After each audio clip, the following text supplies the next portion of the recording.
Pendant plus de 2 siècles, les frères Barombi et Bankone, issus de l'ancêtre Nkone, ne se sont pas rencontrés pour des raisons de géographie coloniale, mais grâce à l'action des chefs supérieurs traditionnels des deux communautés, la solution est à vous. Le film Nkone, Lombe, Moutmoua, un peuple, une culture, un destin, a été proposé à l'humanité à l'Institut français Antenne Yaoundé il y a quelques jours.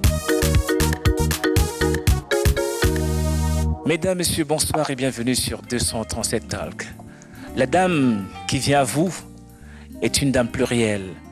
Elle est avocate internationale, elle a écumé tous les barreaux du monde, elle est aussi gracieuse comme son nom l'indique, artiste et musicienne, productrice, réalisatrice du film Nkone Lombe Moutmoua, co-réalisatrice. Elle est sur le plateau. Bonsoir, Grace Kaba. Bonsoir Black et bonsoir à toutes les téléspectatrices et tous les téléspectateurs de 237 Talk.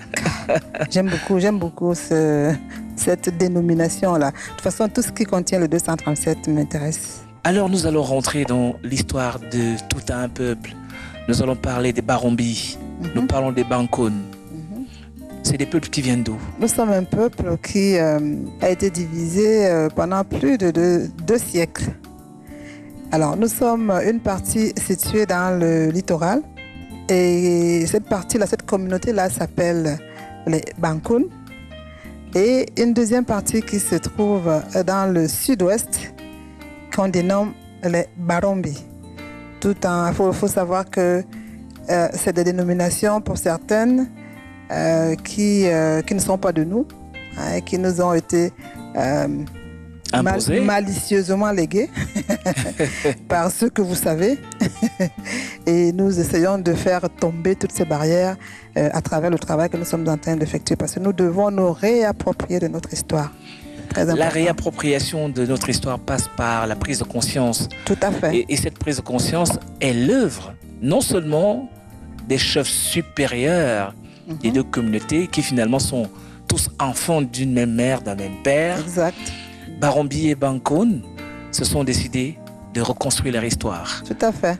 Je monte dans cette voiture Bankone, je prends le train, comme on dit, en marche, parce que j'arrive au Cameroun une certaine année. Et pendant mon séjour, qui n'était pas très gai d'ailleurs, parce que je venais au Cameroun parce que ma défunte maman, de regretter mémoire aujourd'hui, avait été renversée par un chauffard. Et au bout de quelques semaines, elle en était décédée. Donc moi, je me trouvais au Cameroun. Et puis, un de mes frères aussi, Bankone, qui malheureusement aujourd'hui n'est plus là, et à son âme, Masso Mamambia, très grand journaliste de la CRTV, qui me dit, mais est-ce que tu sais qu'il y a une rencontre à Koto Barombi? Je lui dis, Koto Barombi, c'est quoi ton histoire de Koto Barombi? Il me dit, mais oui, mais nous avons nos frères là-bas, maintenant, qui nous ont invités. Alors, il m'a raconté un petit peu l'histoire de comment c'est parti entre le chef supérieur des Barombi, qui est Sa Majesté John Gouté, et le chef supérieur de Bankone, donc du littoral, donc moi, je suis originaire, qui est de regretter mémoire aussi, Sa Majesté Prisongom Priso. Donc les deux s'étaient rencontrés et s'étaient dit qu'il fallait arriver à reconstruire cette communauté-là. Et malheureusement, je n'avais pas pu assister à cette rencontre-là parce que ce jour-là, le jour de la rencontre, j'étais en train d'enterrer ma maman à Mangamba. Et après cela, je rentre en France, chargée déjà de la douleur de la perte de ma maman et chargée de cette histoire qu'on me raconte. Et puis je me dis, mais c'est bizarre quand même cette histoire-là. Je rentre en France et je raconte parce que chaque fois que je rentre de voyage, tu racontes quand même, je raconte à mes enfants. Le séjour, comment il a été au Cameroun, aux enfants. Et je raconte à mes enfants, je leur dis, je vous ramène quelque chose cette fois-ci dans ma gibecière. Je ne sais pas si vous allez pouvoir digérer ce que je vais vous dire. Parce que je viens de trouver, d'apprendre qu'on a des frères Bankoun de culture anglophone. J'aime pas trop l'expression de Bankoun anglophone. On a des frères de culture anglophone. Oh, alors mes fils ils me disent, mais maman, toi aussi, ben, chaque fois que tu reviens avec des choses. Maintenant, tu viens nous parler de Bankoun, de culture francophone, de culture anglophone. Attends, t'es d'où, effectivement? Dis-nous d'où tu viens, parce que là, on est un peu perdu. Et quand une telle question arrive, c'est parce qu'ils sont nés en Europe. Ils sont nés en France, oui. Et ils connaissent rien vraiment de leur histoire. Je veux dire, heureusement pour moi, parce que comme je disais tantôt, j'essaye toujours de leur inculquer à ma manière, hein, ce que moi j'ai pu aussi absorber, parce que je me dis, si je ne le fais pas, comme je le dis souvent, si on ne fait rien, les enfants qui sont nés de l'autre côté, vraiment, on va les perdre. Alors je sens là que dans ce récit, il y a quand même la curiosité des enfants qui est à l'origine d'un certain nombre de choses. Exact. Je dirais même que, surtout là, mon deuxième fils qui vit à Londres, lui, c'est vraiment un Camerounais dans l'âme, c'est incroyable. Et c'est lui qui connaît le moins le Cameroun de tous mes enfants, mais c'est lui qui s'intéresse le plus au Cameroun et qui me pose de tas de questions. Puis à la fin, je me dis, mais c'est quand même curieux, j'arrive pas à répondre à mon fils. Moi, je suis né au Cameroun. J'ai grandi au Cameroun, je suis partie en France, j'étais déjà une grande jeune fille. Et je suis incapable d'expliquer à mes enfants d'où je viens. Mais demain, qu'est-ce qu'ils feront eux? Au départ, je suis partie dans cette idée de ce que, bon, parce que mon fils, en fait, ce qui se passe avec les jeunes, vous savez, quand ils ne trouvent pas de réponses à leurs questions, ils vont sur le net. Ils vont sur Internet, voilà, ils essaient de... Et puis, sur le net, il y avait des choses pas très abouties. Pas il y avait des cohérentes, bribes de choses sur les Barombi, des bribes sur les Bankoun, mais vraiment rien de construit qui puisse faire le fil de cette histoire-là. Alors, moi, je voudrais simplement dire... Que par cette louable initiative. Je voudrais dire merci à ces enfants, à nos enfants, pour avoir bousculé notre intérieur qui finalement a abouti à la production, à la réalisation de ce travail qui a pris le temps de 8 ans. 8 ans. On en reparle tout à l'heure sur le petit écran, messieurs et dames. Ne zappez pas. À tout à l'heure.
Moni utano pula, mosomun, sunte me yanung.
Grâce Kama, quand vous me regardez, j'arbore effectivement les couleurs Barombi et Bankun. Oui. Ah ben ça... J'ai l'impression de me retrouver à Mangamba.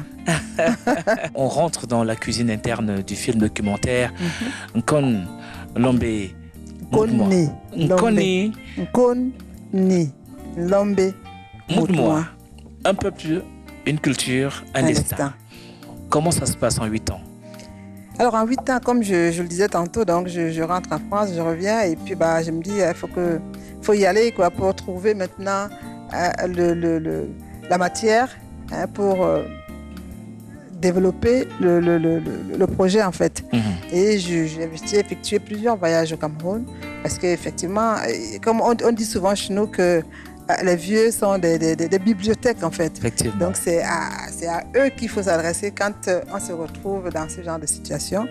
Donc j'effectue plusieurs voyages. Effectivement, je vais aussi bien du côté des Barombi que du côté des Bankun. Et ce qui était surprenant, c'est que chaque fois que j'arrivais, on me disait mais il y avait un papa ici qui avait 95 ans, on l'a enterré il y a 2 ans, on l'a enterré il y a 1 mois. Ah oui, mais il connaissait très bien cette histoire, mais il n'est plus là. Alors on a eu beaucoup de mal pour trouver vraiment des personnes ressources qui puissent nous nourrir et nous édifier par rapport à ce que nous recherchions. Pendant ce temps-là, on a été rattrapés malheureusement par la situation difficile qui sévit dans la zone anglophone, dite anglophone et qui nous a énormément freinés dans le travail. Mais nous n'avons pas baissé les bras. Nous avons continué à travailler, à essayer, à aller vers les uns et les autres. Et puis on a réussi tout de même à finir et à présenter ce que certains ont eu le privilège de voir en première partie. Oui, moi j'étais à la première. J'ai été à la première de ce film. Et ce qui a été impressionnant, la séquenciation en 5 étapes, mais surtout la participation acharnée des chefs supérieurs. On commence par les Barombi, notamment portés par Sa Majesté Diangote, Premier ministre au Cameroun, chef du gouvernement, qui était d'ailleurs présent à l'Institut français Antenne Yaoundé ce jour-là. Mais au-delà, les chefs supérieurs, Bankun Nord et Sud. Exact. Mais alors, des historiens, des linguistes. Tout à fait. Et aujourd'hui, à votre actif toujours, il y a un calendrier. Calendrier Barombi. 30 noms essentiels. 300 noms. 300 noms. 300 noms. 300 noms. Tout à fait. Issus de la tradition Barombi. Exact. Il est disponible, il est physique, on peut le toucher du doigt. Tu l'as touché, tu l'as touché.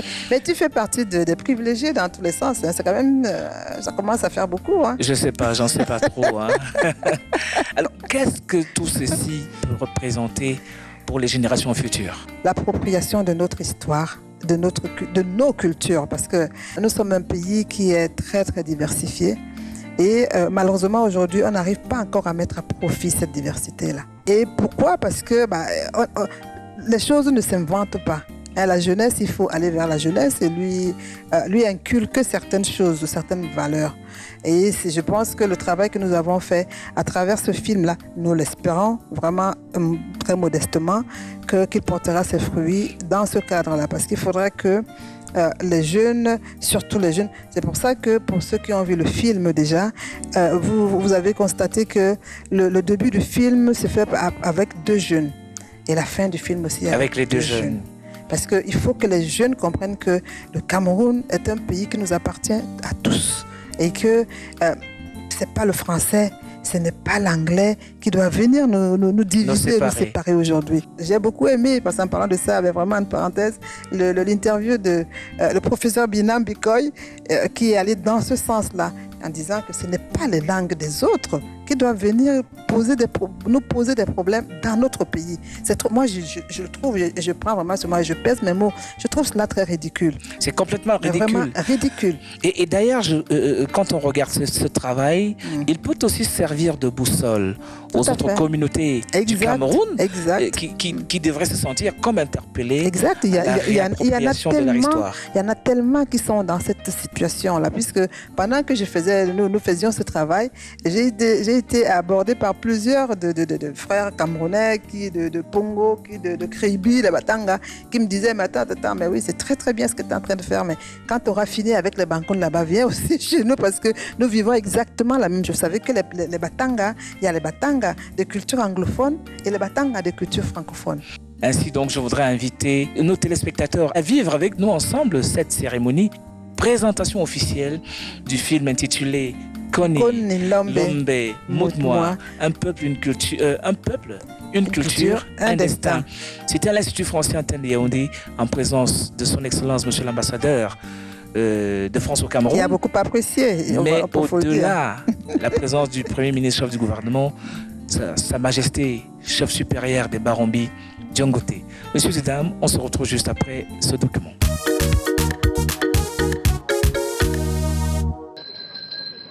En présence du Premier ministre chef du gouvernement Chief Joseph Diongote, chef supérieur Barombi, et de Monsieur l'ambassadeur de France au Cameroun, son Excellence Christophe Guilou, l'Institut français a accueilli la première du film documentaire Nkoni Lombe Mutmoa, un peuple, une histoire, un destin. Des réalisateurs, Grace Kama et Prudence Théophile Ngoué. Le film retrace l'histoire de deux frères, tous enfants d'un même père, séparés par le fait de la colonisation, dont l'un est Bankon, vivant dans le littoral Cameroun, et l'autre, Barombi, vivant dans le sud-ouest Cameroun. Très ému de ce que j'ai vu, des explications qui ont été données, de l'histoire qu'elle raconte sur ces deux peuples, parce que ce sont vraiment deux peuples qui ont été séparés par des lignes administratives dessinées par les colons, et qui interroge sur l'identité, sur les influences étrangères, sur l'influence française, sur l'influence anglophone. Et donc, c'est une belle histoire autour de la diversité, de la richesse, mais aussi de l'unité. Sous l'impulsion et la volonté des chefs supérieurs Barombi et Bankon Nord et Sud, une série d'actions visant la réconciliation de deux frères a été entamée. Barombi and the Bankon of the littoral who are nicknamed Abo. It's not entirely achieved, but it is a work in progress. So it's important in my opinion. So I think those are the three legs on which the stool of my leadership rests.